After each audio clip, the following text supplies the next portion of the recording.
Just a week after the rumored plot stirred the internet, Sony Pictures has released the trailer for Venom: The Last Dance, offering a clear look at Tom Hardy's final journey with the symbiote in the cinematic universe. In this video, let's explore the dramatic elements introduced in the trailer, see if they relate to the unresolved ending of Spider-Man: No Way Home, or if this is truly a farewell as the title suggests. Without further delay, let's get started. According to the backdrop set by the trailer, it seems Eddie Brock is still in Mexico. Continuing from the moment the second spell in Spider-Man, No Way Home sent him back to the Sony Spider-Man universe after a brief stint as a tourist in Tom Holland's universe. This explains why Eddie is still wandering, looking just as he did in the end credit scene of Venom: Let There Be Carnage. Shortly after being transported back to his universe, a groggy Eddie stumbles into a warehouse tucked in a dark alley, witnessing a local crime gang engaged in some shady activity. Confronted by a drunken American, the thugs continually threaten Eddie despite his pleas for them to reconsider. As his pleas fail, Venom emerges and deliciously devours brain after brain. Interestingly, this brutal scene is humorously depicted as the duo comically attempts to say "We are Venom" but repeatedly fails. Continuing our first look at Venom: The Last Dance, we've been introduced to the key forces that will play a central role in the film. First is Juno Temple's character, who is rumored to be the comic book adaptation of Patricia Robertson, and who seemingly has a romantic concern with Eddie Brock. From the trailer, Juno Temple is closely working with an organization led by Chiwetel Ejiofor, which is fervently hunting all symbiotes residing on Earth, including Venom. According to descriptions, this organization is called the Jury, a group dedicated to exterminating symbiotes, motivated by the loss of their leader's son, who died at the hands of Carnage in Venom 2. Referring to Marvel Comics, the backstory nearly confirms that Chiwetel Ejiofor's character is Orwell Taylor. This revelation is likely a surprise to fans, given Ejiofor's familiar portrayal of Baron Mordo in the Marvel Cinematic Universe. One variant is fortunate to be made the Sorcerer Supreme by his deranged friend, while the main MCU variant has completely disappeared despite plans for Scarlet Witch to massacre him and Multiverse of Madness this time. Instead of hunting all magic users, Mordo has reincarnated into the Venom universe to take down all Clinters daring to approach our planet. In the comics, Orwell Taylor also worked for the Life Foundation, the corporation that studied the symbiote in the first Venom film, so it wouldn't be too complicated to integrate Chiwetel Ejiofor's character into the current film narrative. Through some CCTV footage in Mexico, the Jury has tracked down Eddie Brock, sparking an action-packed confrontation. From forests to seas, the duo undergoes significant struggles to narrowly escape with their lives. Armed with high-tech weapons and a squad of elite soldiers, the Jury also has some aces up their sleeves, one of which may be related to a symbiote. We also encounter Detective Patrick Mulligan again, who will soon transform into Toxin, the genetic offspring of both Carnage and Venom. Like his progenitor, Toxin carries a generational grudge against Venom. True to his symbiote nature, is significantly stronger than his predecessors. However, looking at the bigger picture of the upcoming alien invasion and considering Detective Mulligan's biased mindset, I believe Toxin will initially appear as an adversary, but will end up aiding Venom by the film's conclusion. This development also suits Chiwetel Ejiofor, as the secretive motives of the Jury's leader align with creating a morally great character who is willing to do whatever it takes for the greater good. "Eddie, my home has found us," Venom warns, seemingly setting the stage for a climactic conclusion to the solo journey of these iconic characters in the SSU. This leads to a swarm of Clinters descending on Earth in the form of fiery meteorites. Fans have long dreamt of the Venom trilogy concluding with Knull arriving on Earth to battle the Lethal Protector. However, Sony has never set the stage for such a storyline, and to cram such a battle into one film would feel abrupt and wasteful of such an exciting concept. For now, it's safer to speculate about the plot of Planet Venom, where the Clinters invade Earth in The Last Dance. Throughout the trailer, the film is careful to conceal the ultimate antagonist. The only creatures openly attacking Venom are bizarre monsters, not resembling Carnage or any host taken over by a symbiote. According to discussions on Reddit, these are believed to be xenophages, a species that preys on clinters, featuring shape-shifting abilities and a salivary gland that produces a neurotoxin capable of paralyzing symbiotes and breaking through their formidable defenses. While the appearance of the xenophages is a grounded prediction, it's also important to consider Venom's emphasis on an invasion by its own kind. Therefore, it's plausible to interpret these creatures as a crude form of symbiotes or clinters that have assimilated other alien species to pose a greater threat to Eddie and Earth's inhabitants. After all, they crash into Earth in the form of meteorites, so beyond guessing, there's not much more that can be done. Facing the impending battle, Venom fears they might perish and turns to Eddie with genuine emotion, marking a significant milestone in the deep relationship the duo has shared since the first Venom film. Although not a space travel project, Sony Pictures cleverly used David Gowie's Space Oddity in the trailer, seemingly drawing a parallel between the experiences that Eddie and Major Tom in the song are about to endure. Both are aware of the dire endings they face, yet even more haunting is the dread of knowing what's coming, living in constant fear of the impending fate. Currently, all signs in the trailer suggest a significant death flag for the main characters in The Last Dance, which Sony Pictures has confirmed to be the last Venom movie in the SSU.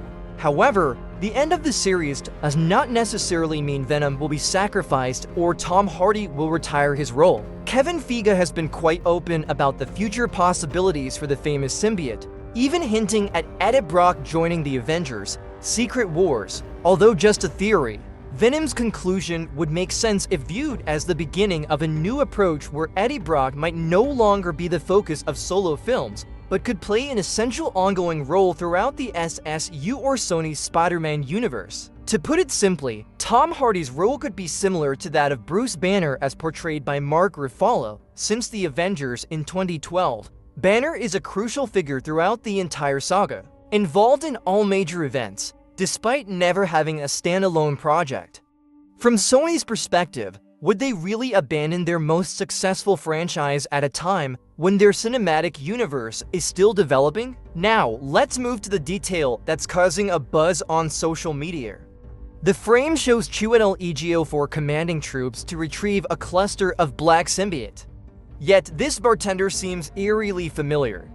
Isn't this from the end credits of Spider-Man No Way Home, where Eddie accidentally left behind a piece of symbiote in the MCU before being whisked back to his own universe by Doctor Strange?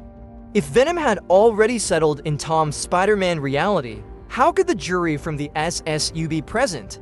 Putting aside the contradictions, it's important to revisit Sony Pictures' favorite promotional tactic. They often exploit the trending multiverse theory to mislead fans into thinking their upcoming films will directly connect to the MCU or somehow be entangled with it. Before its release, Morbius was hyped for months, and by the time it hit theaters, the presence of Michael Keaton's Vulture or Tobey's murderer Spider-Man was inconsequential. Everything was dismissed as coincidental, unintentional, and ultimately meaningless. Whether or not the story holds water, the way The Last Dance topped all social media platforms proves this approach still works spectacularly. So don't overthink it too much, and be ready to accept everything, as Sony might naively explain it away as a version of the bar from the SSU where the bartender lets his hair down. If Eddie left a piece of the symbiote in the MCU, there's no reason why another couldn't be scattered soon after. If it gets too complicated, they might just cut it out, pretending it never happened like they've done before. While some speculate Sony might boldly revise the post-credit scene from No Way Home, I believe this scenario is unlikely because no sane person would destroy something that has been approved to be part of the MCU, and Kevin Feige is not as frivolous as Sony's Spider-Man rights holders. Given Sony's past of duping and disrespecting audiences, it's unfortunate that the scene of retrieving the symbiote has mostly drawn negative feedback. Even though logically, it could be a means to legitimize the connection between the two cinematic universes, potentially paving the way for Venom to join Secret Wars as fanboy Kevin Feige has hoped. In the final part of this video, let's join Movie Honey to highlight some interesting details embedded in the first trailer. First, we meet Eddie again after his chasing by the jury, which has left him stranded in a desolate part of Mexico. With no vehicles or means of communication, Eddie comes up with a crazy idea that promises to amaze the entire movie theater. Venom takes over a horse and reenacts scenes from Ghost Rider to create a dark steed. This confirms that Venom is fully capable of bonding with non-human entities. Additionally, there's a callback to a scene when Eddie loses control and is thrown from the horse, forcing the symbiote to stretch back and pull him back, reminiscent of the motorcycle chase that wreaked havoc in San Francisco 6 years ago. The pairing with the horse apparently succeeds in getting Eddie to Las Vegas, where he rarely gets the chance to don a sleek suit. It's not a matter of economics, but Eddie can hardly maintain a tidy or clean appearance since Venom often makes sudden appearances, forcing him to stick to sweat-soaked hoodies. In Sin City, the protagonist reunites with Mrs. Chen and spends a night out gambling, partying, and dancing, as suggested by the movie's title.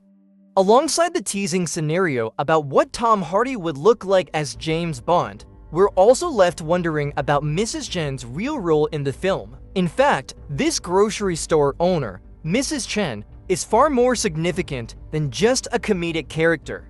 Not only does she understand symbiotes, but she is also aware of the multiverse concept, thanks to her cameo in Spider-Man Across the Spider-Verse in that guest appearance. Mrs. Chen's Earth was labeled number 688. It remains to be seen whether Sony Pictures, which often struggles with consistency, will pay any attention to this detail. At some point after being pursued by the jury, Eddie is given a ride in a beat-up car by a family.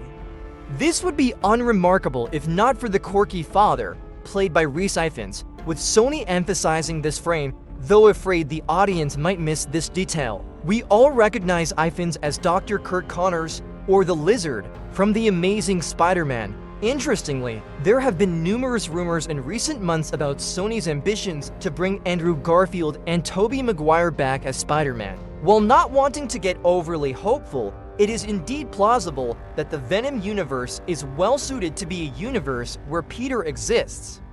This is because the SSU has long coveted the Sinister Six, a team that the Amazing Spider-Man already has in place.